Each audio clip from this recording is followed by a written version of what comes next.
Why are people so obsessed with tiny things? Find out next on Junk Feud.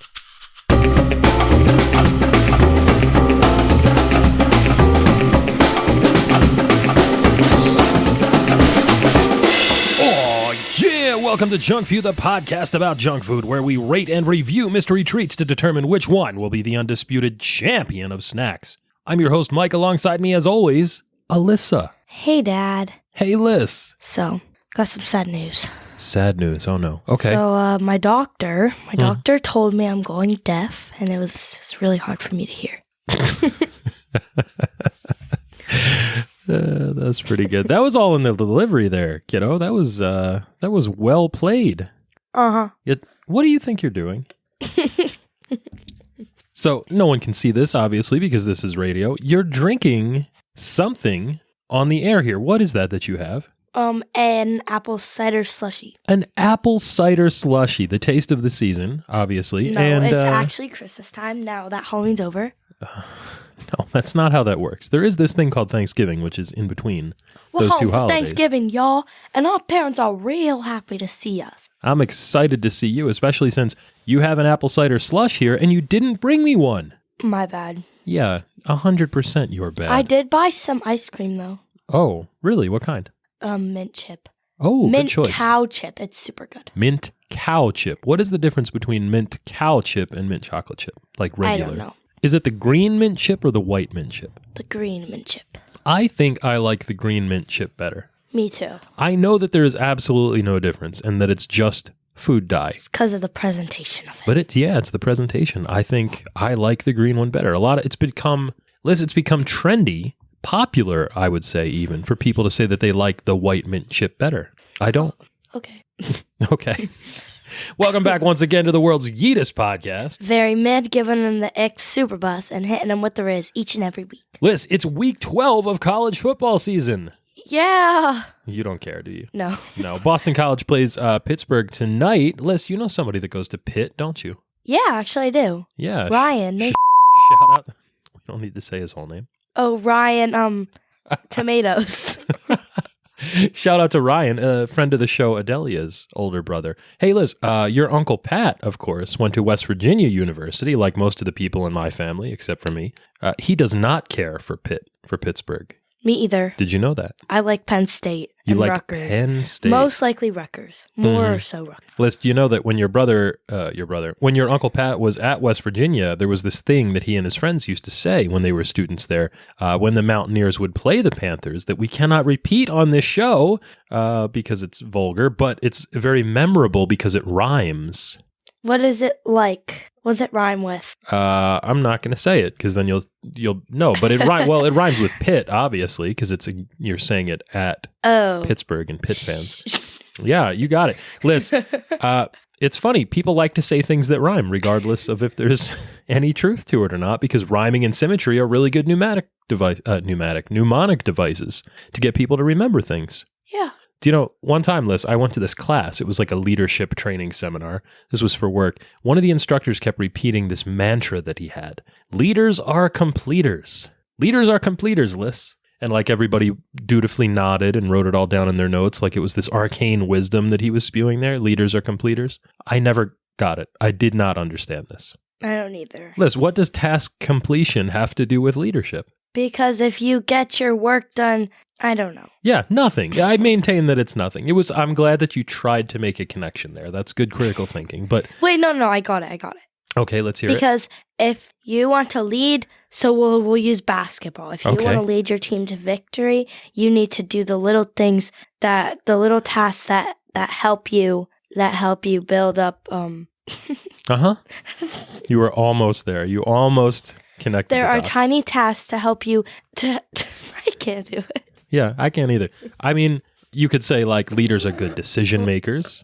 As you squeak your straw into the microphone on the apple cider slush that you did not bring me. Good grief.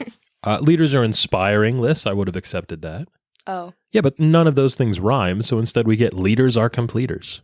And Pitt is... That's not it. It was a good try, but that's not it. Anyway, Liz, like I said, we're coming down to the wire on college football, and you don't care at all, do you? Not really. My friends, Alyssa, that live in the South, they love college football. In the southern part of the United States, college football is like religion or oxygen, in like, especially in Alabama, for example. They'll get up early on the weekends. What's that, bud? What happened to the Phils?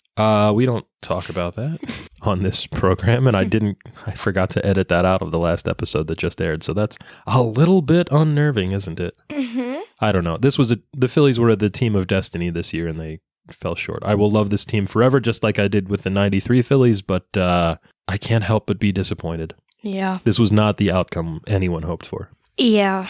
I know. But Liz, we were talking about college football now because we're distracting ourselves from the fact that baseball season is over by using other sports. One guy I know, Alyssa, from Mississippi, he used to set up 5 separate televisions on Saturdays so that he could watch all of the college games that he wanted to watch all at the same time. MISSISSIPPA. Very good. Liz, we didn't have much interest in college football where I grew up for a number of reasons. We were mostly into pro sports because we had local professional sporting franchises like... Well, in football, the Philadelphia Eagles, for example. I had a map test today and Mississippi was on it. Well, I hope so if it was a map of the United States. There's a lot of people that would like Mississippi not to be on the map of the United States. Most of them live in Louisiana. Why? There's a rivalry, Alyssa, no, but I want Louisiana Mississippi to stay and Louisiana because it looks like an L and that's how I remember it. It does, that's right. Louisiana, the worst state in the Union, except for Mississippi usually. How about Montana? Montana?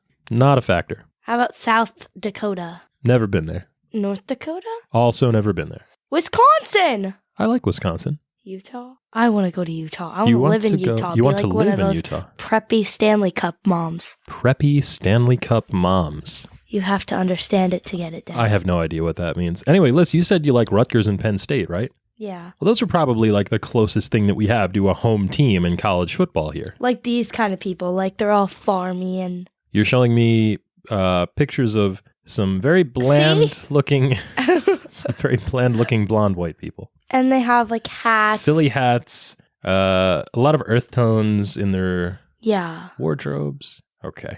Do you think any of them like college football list? Do you think the Utah moms watch the Utah Utes or maybe BYU? No. Brigham Young? No, I don't know. Like you said, we would watch Rutgers or Penn State. Those were like the closest thing that we had to a home team for college football lists. Rutgers was good for like 2 years and then probably never again. They played Coach Mason went to Rutgers? Mm-mm. Penn State? Mm-mm.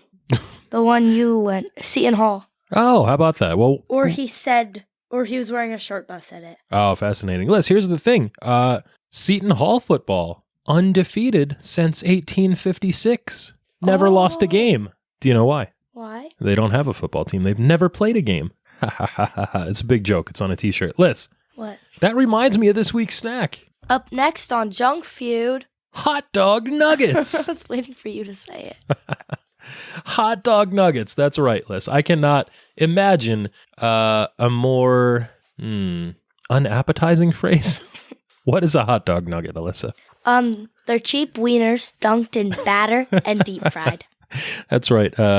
You going off script a little bit there, improvising on what Chef Skinner said in Ratatouille when he was arguing about Gusteau's frozen line of corn dogs. That's right. I still haven't seen Ratatouille yet. You have not seen Ratatouille? Never. Perhaps the best food movie of all time? No. Oh my gosh. Well, guess what we're doing right after this show? Finishing Coco, because when we're recording this, it's November 1st. So, Los Dias de Motoro.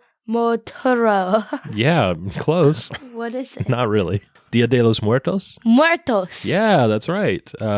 Liz. Yes. Hot dog nuggets, just little corn dogs in nugget form. Yeah. That's it. That's all they are. You know what we usually do on this show where we talk about the history of the snack and when it was invented and who it was invented by and usually whether or not there's some controversy around who invented it? Guess what? What? There is no history of hot dog nuggets or corn dog nuggets, as far as I can tell, anywhere on the internet. They just showed up one day, fully formed, frozen in boxes in grocery stores. I cannot find any historical data on the hot dog nugget itself as an individual item. How about those tiny tacos? I do like tiny tacos. We're going to talk about that in a little bit. Good. But Liz, before that, we have to talk about these hot dog nuggets and where you can actually get them. And there are, for the most part, two primary places that people get hot dog nuggets when they talk about this snack. The first one, I think perhaps the most popular place to get hot dog nuggets, which at this eatery are called corn dog nuggets, appropriately enough, is a place, Alyssa, called Casey's Corner. Do you know what Casey's Corner is? Mm-mm. It's a baseball-themed quick service restaurant at Walt Disney World in Orlando, Florida. Yeah. Liz, we've talked a lot about Disney parks and food this year, so we don't have to rehash any of that or relitigate it. But this place in particular, Casey's Corner, despite being your bog standard fast food theme park counter, a thing itself not known for quality, just serves hot dogs and French fries to very tired, very sweaty, very upset tourists. And they love it. It is beloved. Oh. I don't get it. The theming is nice, especially if you like the poem Casey at the Bat and the Disney cartoon that adapted it. Do you know that poem, Liz? Casey at the Bat? There will be no joy in Mudville, mighty Casey has struck out. You never read that in school? We're reading Poe. Yeah. Edgar Allan Poe. Edgar Allan Poe. We just read The Raven. Oh, man. I love that poem. That was my favorite Poe poem. I know it's entry level, generic Poe, but I liked it so much because in one of the earlier Simpsons Treehouse of Horror episodes, we got to watch it. Yeah, they did an adaptation where Bart was the Raven and Homer was, the guy looking for his lost Lenore. Bart, they're establishing mood. Very good. Liz, that was horrifying to me. The sense of atmosphere that they evoked with a yellow cartoon boy bird I was legitimately frightened by that when I was a kid. Of a raven upon my chamber door. Yeah, that's right. Anyway, Casey at the Bat is equally a tragic poem like The Raven List because it's about this big slugger who plays for the Mudville baseball team and he's always expected to win the game and then in a pivotal moment he strikes out. And Liz, if you can believe Schwarber? it. Oh gosh. You're opening up fresh wounds there, kid. Liz, if you can believe this, when I was a little kid and our teacher read that poem to us in class, I cried because Casey struck out because I was so conditioned for the hero to always win. I was not ready for a downer ending. Mm. It was like Seven, the David Fincher movie, but for little kids. You don't know what that is, do you? No. What's in the box? What's Liz. in the box? That was pretty good. That was your best Brad Pitt there, huh? Who's Brad Pitt? Oh, never mind. Who's Brad Pitt, she says. So in case you ever wanted to know the cultural disparity between a 13-year-old and someone of my vintage, there it is right there. Who's Brad Pitt? Liz, like we were saying, Casey's Corner, good theming. It's a nice looking restaurant. There's a piano outside. A guy occasionally plays it, but I think that's all it has going for it. And still people flock there and a lot of them are there just to eat a tray of these corn dog nuggets, Alyssa. So they're actually good. Well, we'll find out in just a moment, but for whatever reason, people love them.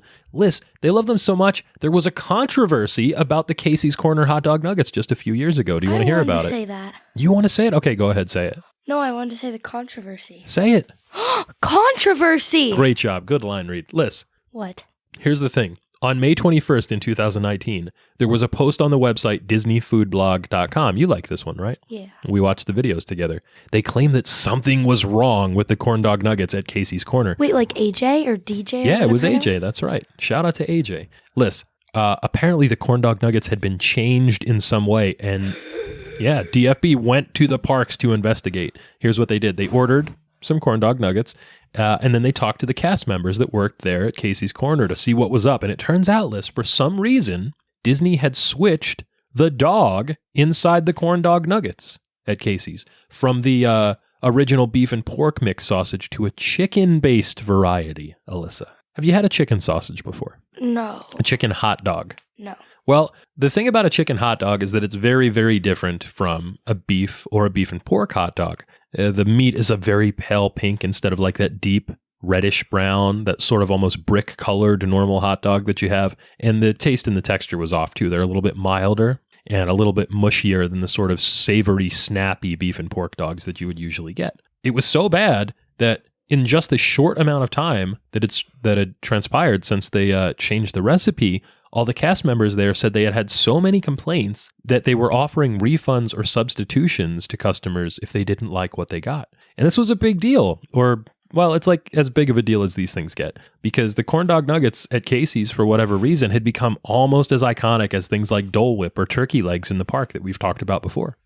People were going out of their way to eat these like frozen snacks on these very expensive vacations that they were taking. And it was wild. And they were really, really upset that this was changed. I read the comments on that article list. And they're bonkers, of course, because if you're going to comment on an article about corn dog nuggets at a theme park, probably Bonkers. you're a special variety of individual. Liz, the first comment on the article was something So like I don't comment on Disney food blog posts. There is a line somewhere, Liz. The first comment was somebody saying that it was actually nice that they had switched to chicken from beef and pork because many people don't eat beef or pork. And then immediately below that, a response, the very second comment, all caps, yelling, "This is a travesty." They're super serious about it. Here's what happened. Oh yeah, can't people like not eat pork because of their religion? Some people, yeah, that's right. And then some people don't eat. Grade. You learned that in 5th grade. Yep. And of course, some people don't eat meats for, any variety of reasons as well. Like the vegan teacher. That's right, like the vegan teacher. There you go. Teacher? Teacher. The vegan teacher? The vegan teacher. That's right. The rural juror, the vegan teacher. Liz, on the 31st of May, Disney Food Blog posted again. And this time they were letting fans know that their voices had been heard and Disney had reversed course and reinstated the former beef and pork regime. It took exactly 10 days between posts for them to realize what a bad idea it was to change the corn dog nugget recipe list and right the ship, as it were. Yeah. Oh, they have corn dog nuggets at school. Yeah, well, we're going to talk about that list because part of the pushback undeniably came from parents of children that were picky eaters. And especially, you know this from personal experience, if you're on a vacation or at a theme park and a kid wants a very specific thing and that's all they'll eat and nothing else, and there's any slight variation in that thing, it is enough to elicit an emotional response. Oh yeah, I do that. Yeah, you definitely do that. Your brother also, for example, shout out to Chase from Health Feud, he loves those single-serving ramen cups. He calls it nurdle soup. Yeah. And probably because you give it to him. Well, yeah, that's true. There's a little bit of familiarity there. But he will only eat the Maruchan brand of single-serving noodle soup cups, not the Nissin brand, despite them being like nearly identical. Yeah. He can tell the difference too. It's uncanny.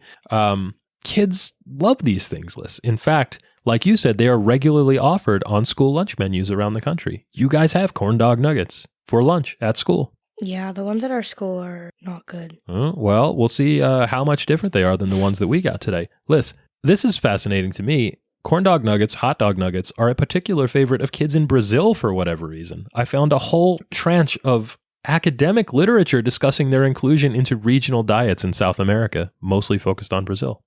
It's pretty wild. Here's another thing, and I think you're going to like this a lot. Because you brought up tiny tacos earlier, Liz.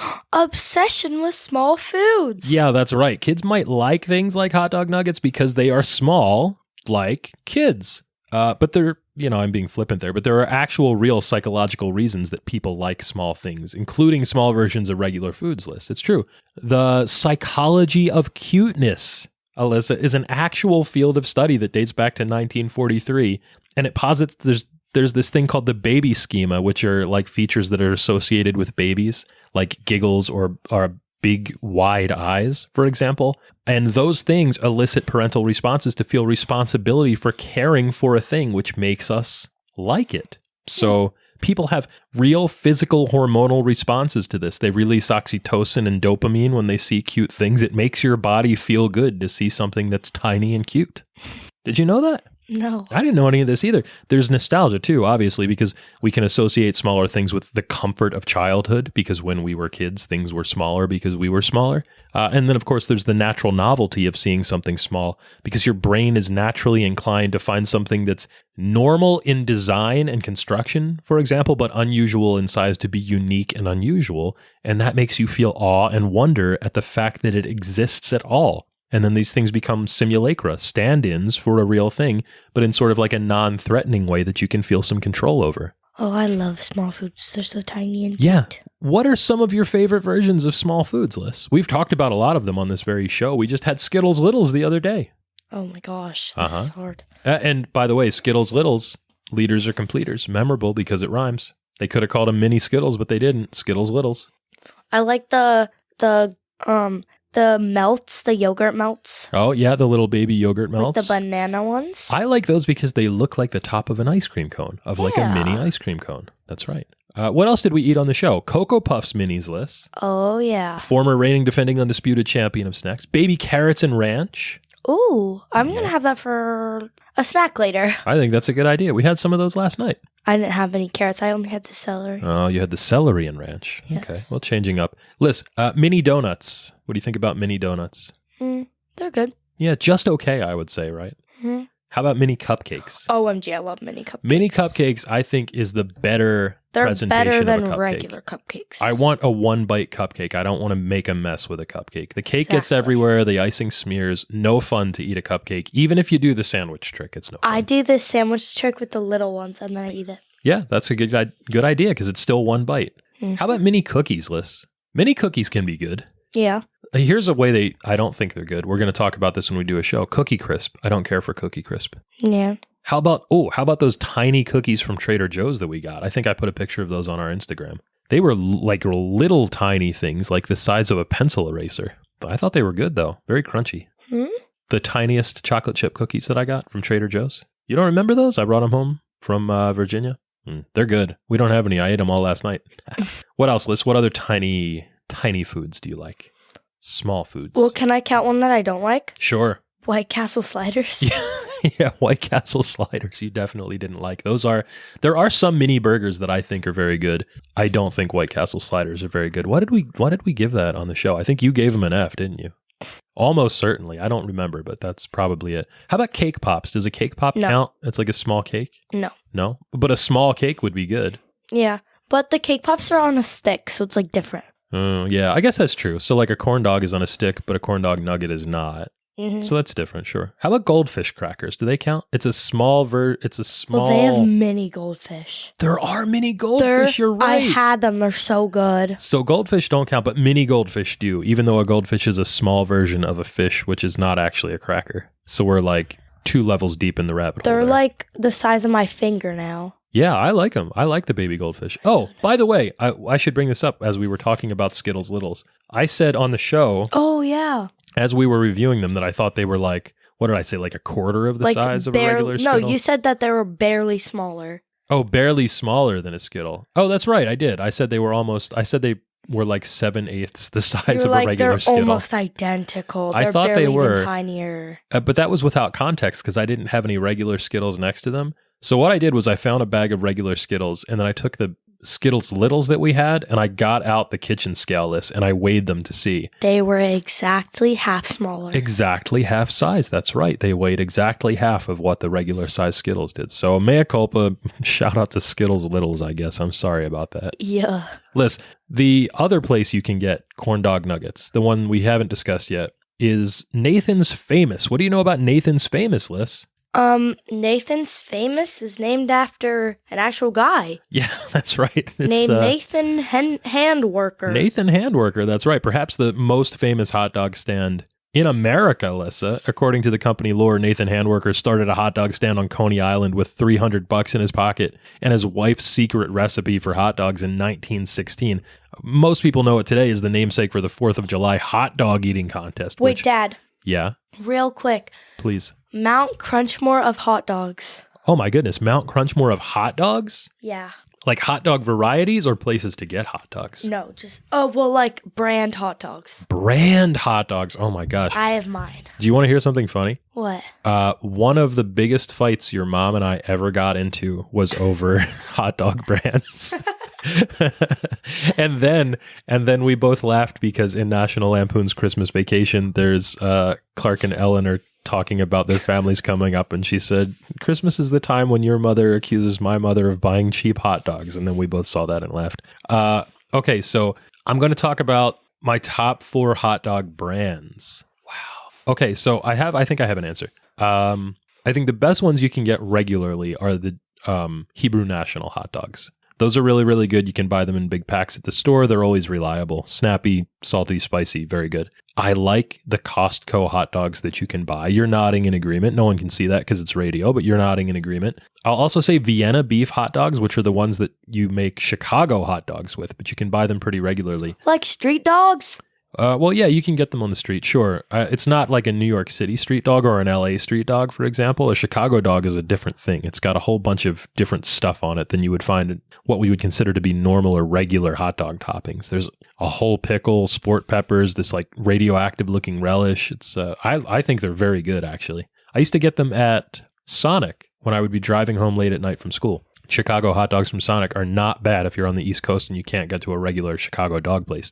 What's the last one? Oh, and the last one I think is probably a Sabrett dog, Alyssa. Sabrett dogs are the ones that are the New York street vendors have in their carts usually. Sabrett hot dogs. You know, so that's I'm probably my surprised top you didn't four. say What's that? the ones in Maine. The pink hot dogs? Ones. I do like the Maine pink hot dogs. I like looking at them because they're fun, but they don't really taste that like much those. different to me. I think a lot of the novelty of the Maine pink hot dog is the split top bun, like you use a lobster roll bun for those, which I think is fun too. My number we can't one get is them the down here. Costco one, and Uh-huh. then the Maine one, and then that's it. Or the So- ones that Chase eats. Well, those are Hebrew National, yeah. So we have a very similar top four then. You like the Maine pink hot dogs number one, then Costco, then Hebrew National. No, Costco number one. Oh, Costco number one, sure. Then the Maine pink hot dogs. Yeah. And then Hebrew National. And you don't have a fourth? Mm. You know what I definitely don't like? What? I don't like the bog standard grocery store dogs, like the Ballpark Franks, even though they have a Phillies association, or the like Dietz and Watson. Oh, I don't like the ones where they're like super like crunchy on the outside. Well, that's usually just in the preparation. That's like if you burn them on the grill a little bit. Your I mom don't likes them like- like that. Your mom likes to cook them extra on the grill. I don't like it like that. Liz, anyway, we said Nathan's Famous founded in 1916. What else was going on in 1916, Alyssa? World War One. Yeah, for one, World War One. Lots of World War One, lots of bombings. Pancho Villa led to the Mexican Revolution. Yeah, Pancho Villa Pancho Villa led the Mexican Revolution. Shackleton hunted for the Endurance. Ernest Shackleton, R.I.P. to a real one. The Boy Scouts started. Uh-huh. A shark attack. Heard it. No, you have to read the words that are there, A not the shark ones you want to look attacked up. 5 swimmers along the New Jersey coastline, inspiring Peter Benchley to write the book Jaws, which became his favorite movie. My favorite movie, that's also right. called Jaws. That's right, also called Jaws. What else, Liz? The National Park Service was created. Uh-huh. Piggly Wiggly. That's fun to say. It is. Piggly Wiggly. Piggly Wiggly founded in Memphis in 1916. The best named grocery store in America, for sure. Georgia Tech beat I can't talk now. Beat Cumberland Cumberland. College 222-0. Yeah, in college football, Georgia Tech beat Cumberland College 222-0. The 40-hour work week started. Uh-huh. Ferruccio Lamborghini was born. Uh-huh. And Grigory Rasputin died. Maybe. We don't know. Rasputin was a little bit supernatural. Liz, I'm going to guess that you've never eaten at a Nathan's Famous, have you? No. They're pretty ubiquitous in this area, actually, in the Northeast region here, in the proximity to New York City and Coney Island. Most mall food courts have them, Liz. There's one in the mall closest to our house. That's where I went today. Spoiler alert. There are a lot of highway restaurants, but they're never really our first choice for eating out, are they, Liz? Mm-mm. No, and it's odd, too, I think, in a way, that there aren't more popular hot dog restaurants in the United States. You're right. I mean, there are a lot of hamburger restaurants, obviously, Yeah. but there aren't very many great American popular hot dog restaurants, which is kind of odd, I think, because... You know what's kind of odd? What's that? The burger place has better food than their burgers. That's right. The burger restaurant in town, named for their burger, does not do a great burger, I don't think. And I think, well, we're going to cut all this out because we're not going to dox them. Oh, yeah. Sorry. Anyway, Liz, the hot dogs at Nathan's are pretty good. And when you order French fries there, the French fries are not very good. They're usually a little bit soggy. But when you order French fries there, they give you these little tiny red plastic spears to eat them with. They give you these little tiny red plastic spears to eat them with, which I think is pretty fun because you can like stab the French fries and dunk them in the ketchup. That's pretty neat. But that's kind of all they have going for them. Here's the thing though, Liz. I don't know if you know this or not. I used to have regular access to a Nathan's Famous because there was one in the cafeteria at my college. Oh. Liz, do you want to hear about the cafeteria at college? Sure. Okay, this is pretty funny. Wait, was there a Taco Bell? There was, in fact, Alyssa, a Taco Bell. Whoa. So here, why don't we do it this way? I want to know, let's have a more free-form conversation here. First of all, what are your general impressions of college, Alyssa? What do you know about it as a 13-year-old who's going to be going to college in just 5 years? What do you know about college? I know that there are classes. Okay, that's a good start. You can bring your backpack to classes with you. Sure, that's similar to high school. Oh. You can, there's a professor.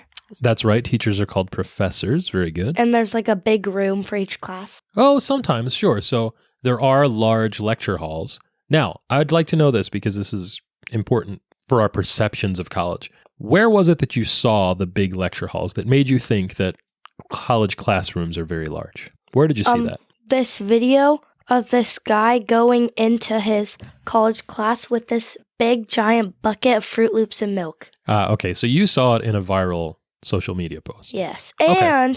And what's that one movie called? Oh, what is it? Not Gilmore Girls. It was I don't know what it's called. Well, what was it about? Who was in it? What do you remember about it? It was the girl from, like, the mom. She was a mom. It was the girl from the mom. Go on. No, hold on. She looks like Ashley Tisdale. Okay, that doesn't help me at all. Liz, here's what I mean. Your impressions of college. She wears a yellow plaid dress. Hold on. Are you talking about Legally Blonde? No. It's like that, though. It's super like that. And it's a movie that you said you liked. Clueless. Clueless. That's about high school. It's not about college. Oh. Liz, here's the thing, though. Your impressions of college are shaped by popular culture and media. So for you, that's viral social media posts. And for me, that was movies, kind of like the ones you're discussing. When I was your age, when I was 13, I think everything that I knew about college, I knew from movies. And mostly I knew from a movie called Animal House. Have you ever seen Animal House? Mm-mm. No, of course not. Because if I let you watch that, I would be a bad parent. But I don't know. At 13, I guess you can probably see it now, or, pretty soon. We always watched it because remember when we were talking about horror movies that had television edits? Yeah. Right. Well, Animal House had that too. So all the questionable parts were cut out and we could watch them as kids and you still got the gist of it. But basically everything I knew about college, I knew from Animal House, which was not a good representation of what college was actually like. Because Animal House was all about like partying and getting into mischief and doing bad things. Were there a lot of college parties? There were a lot of college parties. Yeah, I think so. I didn't go to a party school, but still there were college parties. And in fact, some of the college parties, not all of them, but some of them were similar to the ones that you would see on TV and in movies. What's the craziest college party you went to? Oh, for liability purposes, we shouldn't discuss that here on this show. Liz. Can you tell me later? Sure.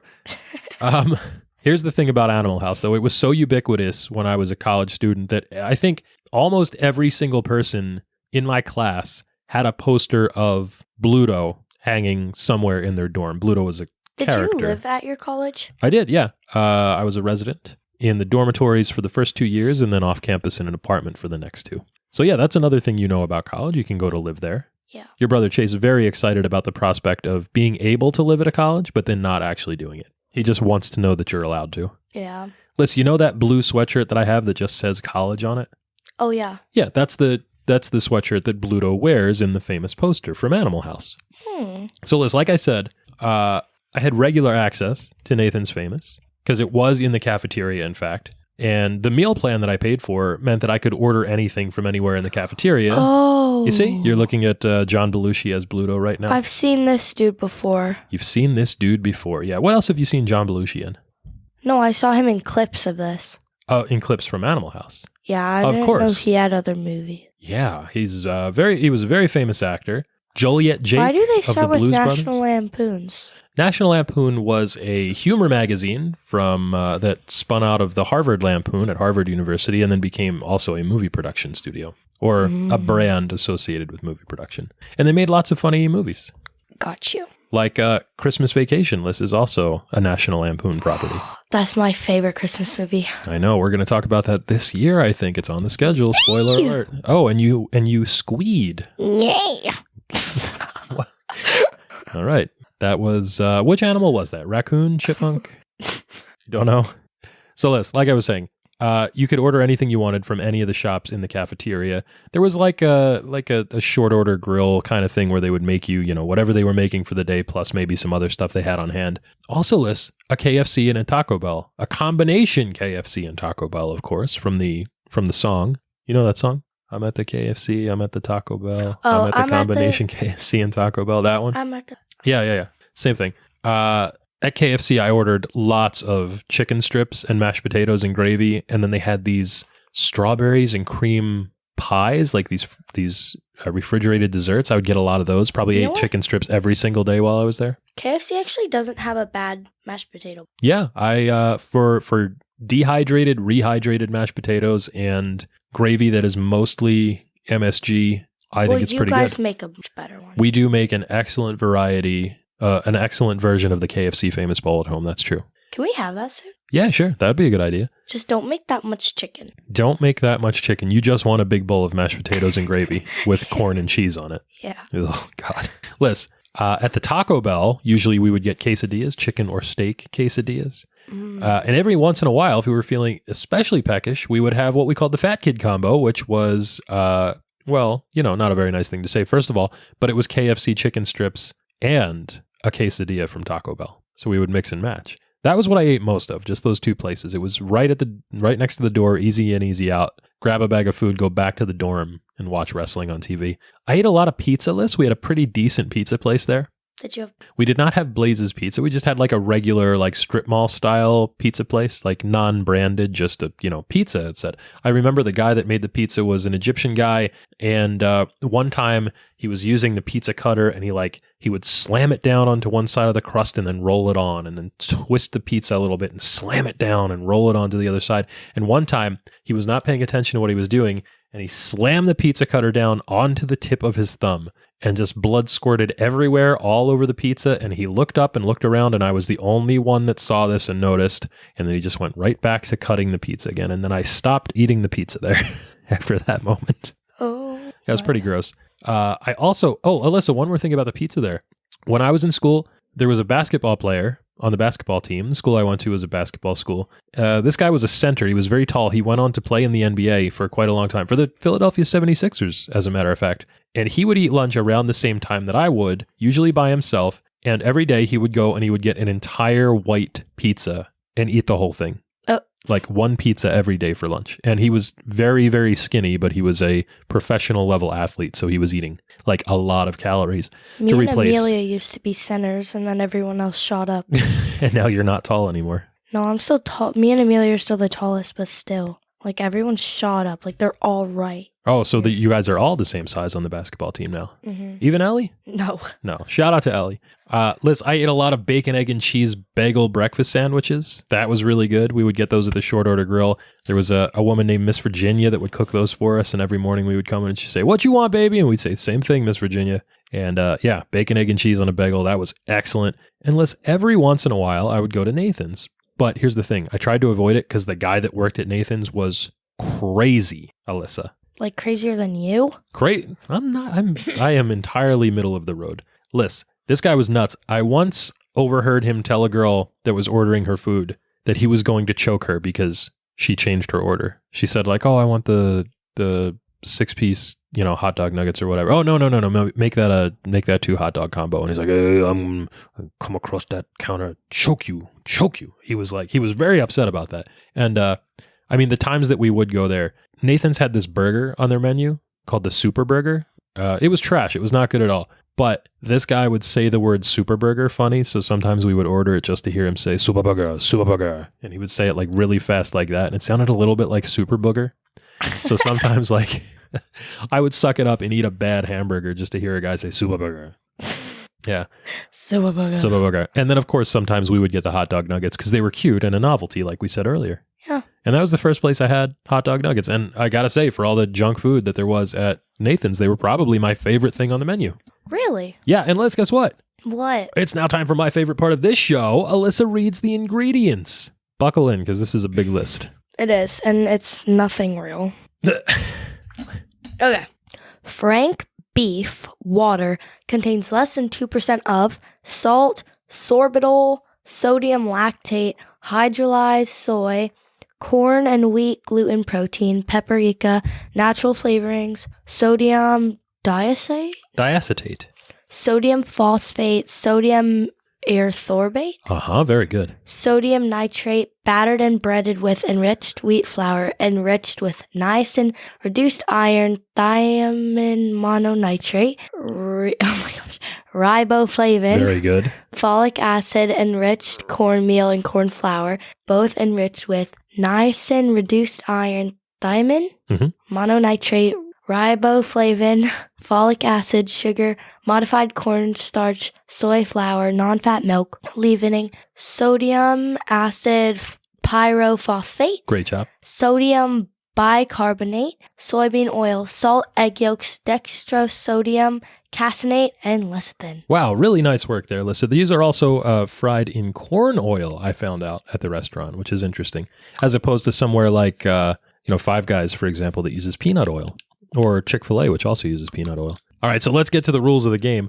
Junk Feud is a culinary clash to see which treat will be crowned the undisputed champion of snacks. It's a King of the Mountain style battle in which the reigning champ takes on a new challenger each week to see which snack reigns supreme. And Alyssa, the reigning defending undisputed champion of snacks, is... The Wendy's Frosty. And fries. That's right. Liz, mochi ice cream was good. Yeah, it was. It was way better than I expected, actually. I thought it was going to be like a gimmick, one of those viral internet food trends that like looks really neat but isn't actually any good. Like rainbow bagels, for example. Those suck. They just taste like bagels. Yeah, I know. It's disappointing. I want it to be like... And cloud bread. Oh, that's disgusting. Okay, well, we'll do that one day. And now I'm not excited for that. But I was excited for mochi ice cream, Liz. I was pleasantly surprised. I've been actually having them for snacks when I want something like quick and sweet and cold and not too heavy. Wait, what was the movie we said we were going to watch? Today? Yeah. Ratatouille. Ratatouille. Rat-patootie. Watch Ratatouille with my carrots and ranch. There you go. That's a good choice. Liz, the first time I saw Ratatouille was, you were very, very young, I think. What year did Ratatouille come out?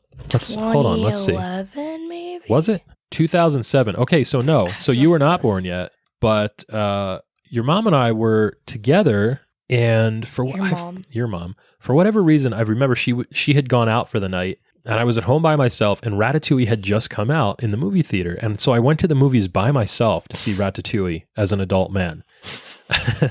But it was such a great film, and I was so inspired by it that I came home and poured myself a glass of wine and made up a plate of cheese and grapes, and I was like, this is lovely. This is such a wonderful... lovely. Yeah, it was such a wonderful evening of watching a movie about a rat that controls a human to make him cook food in France, and then I ate some food. It was great. I loved it. Okay. Okay. Liz. What? You know what we're trying today? Hurry up, I want to try them. Do you know what's going up against the Wendy's Frosty? The hot dog nugs. Yeah, hot dog nuggets, also known as corn dog nuggets, depending on where you get them. And also, even at Nathan's itself, they had two different pieces of signage at the Nathan's at the mall that I got these at. One said hot dog nuggets and one said corn dog nuggets, and they're the same thing. Wow. And we have no additional challengers today, Liz. It's just straight up mano a mano, Wendy's Frosty and Fries versus the corn dog nuggets, which means it's crunch time. That's right. Liz. Yeah. We rate our snacks using a tier list from sprinkles to fun dip. Sprinkles to fun dip. So snacks can be rated A, B, C, D, or F, with the very best treats earning the elusive S tier ranking. The following contest is scheduled for one serving. One serving. And is for the undisputed championship of junk food. Liz. Yeah. Here's some hot dog nuggets for you, kiddo. Yippee! So we have a bag. A brown paper bag with black printing on it that says, what does it say on the front? Too good. Doesn't smell too good is your initial impression. I did not bring ketchup. I did not bring any dunking sauces. They asked me if I wanted ketchup, ranch, or honey mustard, and I said no. Disrespectful. Although, there is ketchup in the bag. Hold on. It's your lucky day. I swear if it's a squirt. Oh, I hate there these are so much. 3 packets of I love seeing which ones Heinz ketchup. Okay, ready? So we got North Dakota. Hey, and shout out to North Dakota again. Oh, on this another episode. North Dakota. 2 North Dakotas. And Montana. 2 states that you mentioned earlier. Oh, yeah. How about that? Okay. Liz, it looks like since I've gone to college, They actually Nathan's smell kind of good. has rebranded because their packaging is different. It used to be green, and now it's black and yellow. So that's like interesting. Buffalo Wild Wings. It does. It looks a little bit like Buffalo Wild Wings. It looks similar to Primanti Brothers. Didn't I used to call it another Buffalo Pittsburgh Wild place. Wings? No, but my friend Jeremy did call Buffalo Wild Wing. I got stuck in a loop there. Cold. He called them Buffalo Jumbalo wings. Can we put them in the air fryer for a bit? Yeah, these are cold because I got them like 3 hours ago. Yeah, do you want to pop them in the air fryer and warm them up? And we'll be back right after this. And we're back.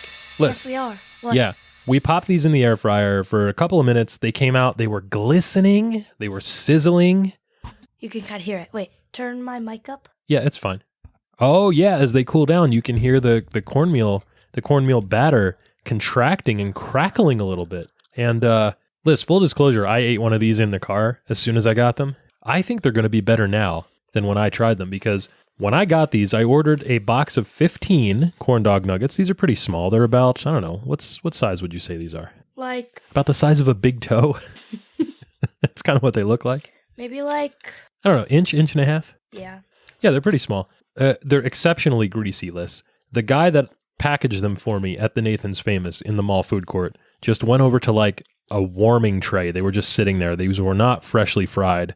And he just popped a bunch of them into a box and sent me on my way. They come packaged in the standard hot dog container. They came with 3 packets of ketchup. You poured, I guess? I don't know. How do you dispense ketchup? You dispensed a ramekin of your own ketchup from our fridge that you're dunking in now. Squeezed it. Yeah, you squeezed it. That's right. You got yourself an orange Gatorade. You've got quite the setup here, kiddo. You're on your second one? 4th. You've eaten 4 of these in the time that it took me to say that. So I better try one too. I like the way that they smell. They smell like the deep fryer at a roller skating rink. You know, like that generic fried food, slightly dirty oil smell that's a little bit sweet, but mostly like, Yeah. you know, even almost a little bit malty almost. Very sugary batter. Yeah, these are, it's a sweet cornmeal batter, crispy on the outside. Like I said, very, very greasy. It's leaving a sheen on my fingertips just holding it here. But you can see the texture of the cornmeal on the outside, on the outside, on the outside. Liz. On the outside. On the outside. Thank you. You're crunching into the microphone. Oh, this is the crispy one. Yeah, I mean, they're sufficiently crispy. The corn batter on the outside is a little flavorful. It's not like overpowering. It's not excessively corny. I feel that. It's If not the hot crumbly. dog was a little less hot doggy, it would be better. Really? What would you like it to be like? More battery. Oh, wow. So you want more batter. You know, I've seen homemade versions that take like little pieces of hot dog and then they bake them into a whole corn muffin. You would probably like something like that. I think these make the ratios pretty well. They're hitting just the right amount of salty, snappy, beefy hot dog in the middle. It's a little tiny hot dog, by the way. And then the little corn batter wrapper on the outside. Well, the reason I'm eating a lot of these is because this is my dinner after basketball practice. Sure. Liz, while you're eating those, I should say this box of 15 of these cost me $10, $9.99 plus tax. I knew they were pretty small, so I bought a box of 15 to make sure that we could both get a good taste of these. Apparently, I will be able to have one, and you will eat the rest of them. The way this is going, $10 to me seems like a lot for a snack list. It is. Do you think? What do you think a reasonable price for hot dog nuggets would be? Like $4. Like $4 for a box? Maybe, sure. Without looking at the notes, scroll this down because I don't want you to cheat here. I've put a basket of goods into the notes here, Liz, and I want you to tell me, you, a child, a teenager now, excuse me. Do you have any idea about what things cost? How much things cost if you have to pay for them? Yeah. As you choke on your Gatorade. You do? Okay, so how about this, Liz? How much do bananas cost? 99 cents. 99 cents like for one banana? Or Oh, no, for like a whole like bushel. 99 cents for a bushel, a bunch of bananas? Mm-hmm. Okay, so I use that one as sort of like a calibration because that was a joke from Arrested Development. The rich out of touch family says, how much could one banana cost, Michael? $10. The average price for bananas in the US is about 57 cents per pound. Oh. Okay, 57 cents per pound. You were closer than the Bluths were, for sure. How about this, Liz? How much does a gallon of milk cost? Like now? Yeah, a gallon of milk in the year 2023. $5.76. $5.76 a gallon. Okay, so the average price for a gallon of milk in New Jersey is closer to $4. It's $3.82, but you can get like fancier milks that will cost a little bit more for sure. So you're not off there. How about a new car, Alyssa? How much is the average new car in the United States of America? This is probably going to stump you, I think. An average car? The average new car in the U.S. as of September of 2023. $42,000. $42,000. If this were The Price is Right, you would have a good guess there. It's $48K, so you were close without going over. Good job. $48,000. How about... I was going to say $52,000, and then I thought about it, and I was like, that's like a lot. That's still a good guess. You're right on target here. How about the average new home in the United States, Liz? New house. This is a little bit tricky because there's so much variation in markets and housing pricing, but the average new home in the United States. $500K? Wow.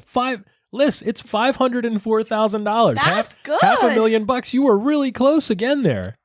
Here's one too. The average new 42-inch television, Liz. A TV. How much does a TV cost? New TV. Okay. So at Walmart, I'm going to refer to Walmart prices. Okay, sure. All right. So there was like a really tiny TV for like $100. Okay. So if we make that bigger, like $390. $390. It's $400, Alyssa. That's pretty good. So, Liz, I'm super impressed. Without looking at the notes, you were close, like within a few percentage points on most of these, without going over, except for the milk. And that's really good. If this were The Price is Right, you would have won the Showcase Showdown. Yeah, let's Alyssa, go. come on down. That's really good. Hey, we need to get your final thoughts. We need to hit the bliss point on the hot dog nuggets because as we look up from our pricing exercise, you have eaten the entire box of 15 hot dog nuggets with ketchup. Yeah. What did you think, Alyssa, of the B Nathan's flat. famous hot dog nuggets? A B flat. That's a pretty good score. That's above average and solidly so. B-. They're really greasy. B-. Okay. They are really greasy. They're super salty. They're not good for you. If we were trying to make we do a podcast about junk food. Yeah, but some of this, well, you know what? Your brother does one about health food.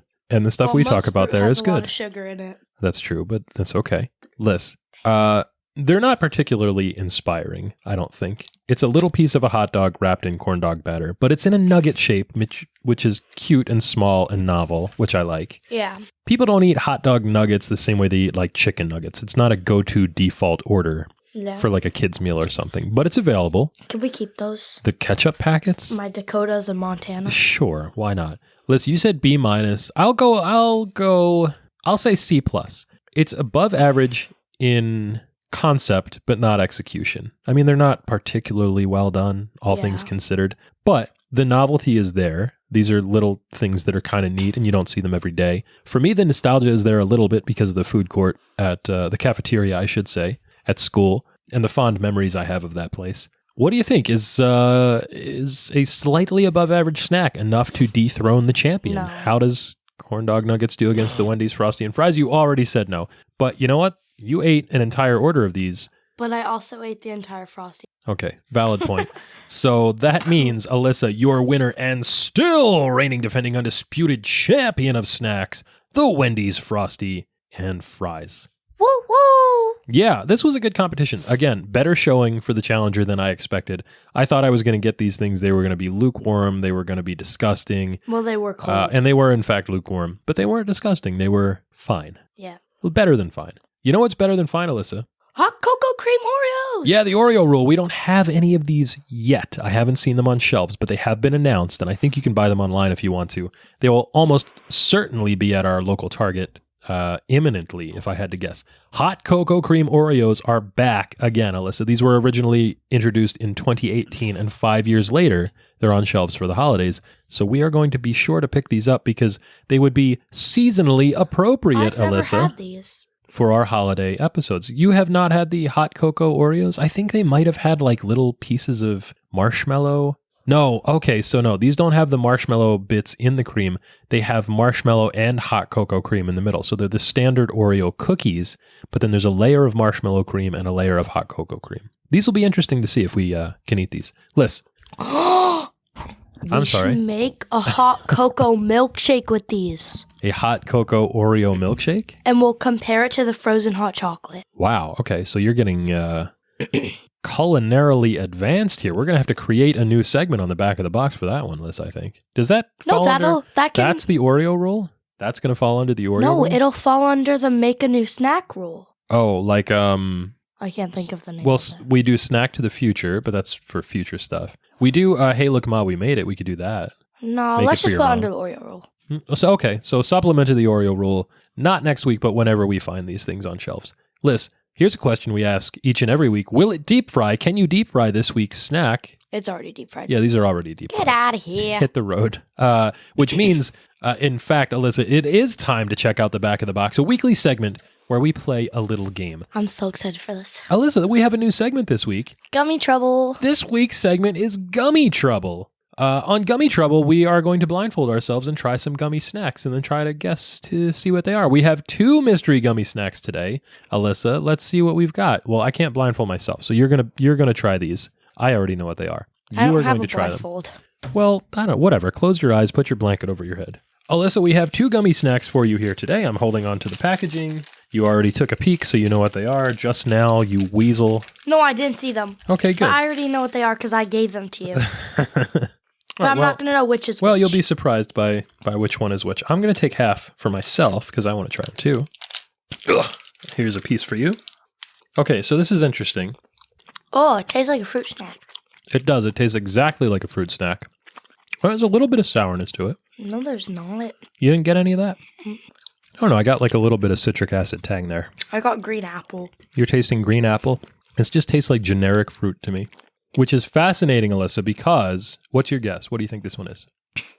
A pickle. It is. It's a gummy pickle. It's a Clausen branded gummy pickle, which was in a single tray, a single gummy in the shape of a pickle. Alyssa, it didn't taste like a pickle at all.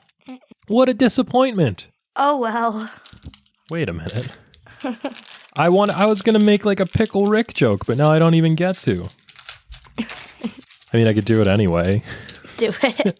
Alyssa, it's me. I'm a gummy. I'm a gummy pickle. All right, here's the other one. You're looking at these now because you know what they are. What are we eating this time, Liz? Mac and cheese. Gummy mac and cheese. Guess what? It tastes the exact same. It tastes just like the gummy pickle. What? This stinks. What a bummer. I mean, they're good. They taste good.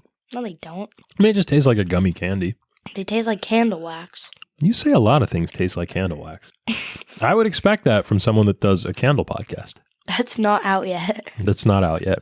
Still in the research stages. So, Liz, that one was gummy mac and cheese, which just looked like 2 small macaroni noodles that were radioactive orange, I guess you would say. I'm very disappointed. Yeah, this was a bummer. Big bust. I think we're going to keep Gummy Trouble as long as I can find some gummies that actually taste like the thing that they look like. Because that definitely was not what happened here. What a bummer, Liz. Let's see. Gummy pickle that tastes... What is your search strategy here? Like pickle. Well, I don't want one now. I do. There's a giant gummy pickle for $10 on Amazon. Free shipping. There's Warhead Extreme Sour pickle balls. Flavored. Oh my gosh. The giant gummy pickle on Amazon does say that it's made with sour dill. A distinctly dill-flavored mix with sugary sweetness. Oh man, are we going to have to get a gummy pickle now? For $10? Let's do it. I don't want to buy a $10 gummy pickle. It's just one. It's fine. We'll split it. Let's see the size of it.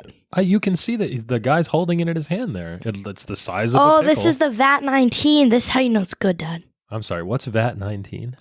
Wait, hold on. It's Prime! I have Prime! Okay, you're yelling into the I'm going to buy it. It's on my account already. I'm buying it. We're not buying... You're buying it... Let's see. Well, of all the decisions that were made on this show today, this certainly is one of them. I bought it. Oh my gosh, you bought the gummy pickle? All right, well, now I'm going to have to... It's coming November 5th. We can't... Well, that's before this show releases. I just got a text message. Alyssa has placed an order.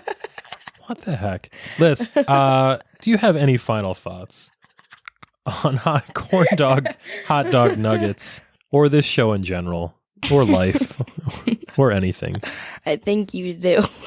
Yeah, I do. I'm questioning a lot of my decisions about life in general right now. Like you just approved a $10 gummy pickle. Well, listen, you got to better the show. Liz, this podcast should reach you in excellent condition, satisfaction guaranteed, or your money back. If you've got a question for us, you can write to the address on the label. That's junkfeudpod@gmail.com. Last chance. Any final thoughts? No. Not going to buy any more crap on Amazon today? Mm-mm. Thank goodness. This podcast has contained your recommended daily allowance of fun. Fun! For more, go to X, Instagram, Threads, or wherever you choose to be social and find us at Junk Feud Pod. You can watch fun-size reviews on YouTube, buy our merch on TeePublic, and don't forget to catch all the snacktion each and every week wherever you listen to podcasts. Until we see you again, for Alyssa, I'm Mike. Hasta lasagna. Don't get any on ya. Bye! Mom, we just bought a gummy pickle! God.